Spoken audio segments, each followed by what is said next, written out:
नज़दा बदन का बदन बदीन डीसी ऑफिस बाईपास मला मौला रवासई राणा लियाकत राशिद मला गुलाम अहमद अब्दुल सत्तार अब्दुल्ला मोहम्मद मूसा वाजिद अली वसीम अहमद हनीफ ऐं ॿियनि सख़्त एहतजाज कंदे रियल न्यूज़ सां ॻाल्हाईंदे चयो त जेको असांजा ॿार ॾुखिया आहिनि, ॾाढा पढ़ी कोन सघिया आहिनि। महिरबानी करे जेको ॿियनि मास्तर जेको लॻा पिया आहिनि। आसू मेमण आहे सो जेको DC ऑफिस में थोरो हुते वेठो आहे, हितां पघार हिते वियो खणे, ऐं अता मेमण आहे टालपुर, इहो पघार हुन हिते हिन पासे वियो खणे ऐं ॿारनि खे पढ़ाए हुन पासे वियो। असांजी मुकमल तइलीम तबाह बि थिए।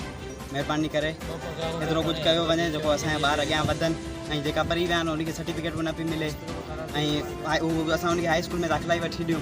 महिरबानी करे तो हिननि खे अॻियां दाख़िला मिलंदी न, उहो ई सर्टिफिकेट ॾियण जे लाइ केरु तयारु न आहे। जॾहिं टीचर ई हिते न आहे त के सर्टिफिकेट केरु ॾींदो? इन जे करे हिन जो पूरो असांजो पूरे ॿारनि जो जेको फ्यूचर आहे तबाह थी चुको आहे।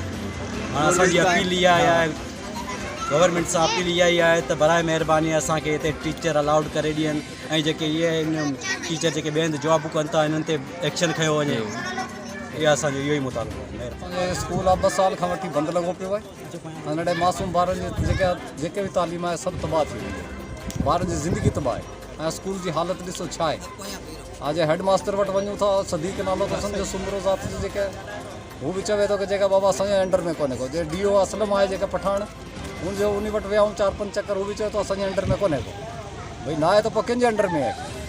जेके ॿार जेके हींअर पास थी विया आहिनि, 5 दर्जो पास कयो, उन्हनि वीचारनि खे जेके सर्टिफिकेट मिलण जे लाइ तयारु कोन्हे को, को बि ॾियण जे लाइ तयारु न आहे। असांजा मास्टर जेके आहे बायोमेट्रिक वारो जेके आहे वॾेरनि जे स्कूल में पढ़ाए पियो, बिलावल स्कूल में। हिकिड़ो आसिफ मेमण जेके आहे उहो पढ़ाए पियो, वेठो आहे जेका पंहिंजे हिन में DC ऑफिस मुलाज़मत पियो करे। हाणे मुदारिन जो इहो चवणु हो त असांजो स्कूल मला माला तक़रीबन 2 सालनि खां बंदि पियल आहे। हिन स्कूल में न उस्ताद आहे न ॿी का सहूलियत मौजूदु आहे। हिकु उस्ताद आसिफ मेमण ऐं ॿियो अता मोहम्मद टालपुर ॿई हिन स्कूल में दाख़िलकार आहिनि, पर आसिफ मेमण DC ऑफिस में ड्यूटी करे रहियो आहे ऐं अता मोहम्मद टालपुर बिलावल जूनी जे उते ड्यूटी करे रहियो आहे। जिते हिननि ॿिन्ही उस्तादनि जी बायोमेट्रिक हिन स्कूल तां थींदी आहे। हिननि चयो त कोरोना जी वबा बीमारी खां बि अॻु ई स्कूल बंदि कयो वियो आहे।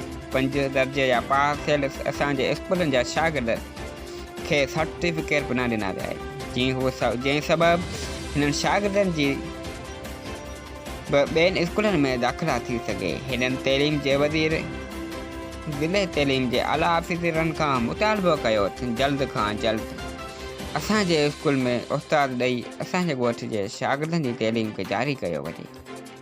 वधीक ख़बरुनि लाइ ॾिसंदा रहो real news social media network आवाम जो आवाज़।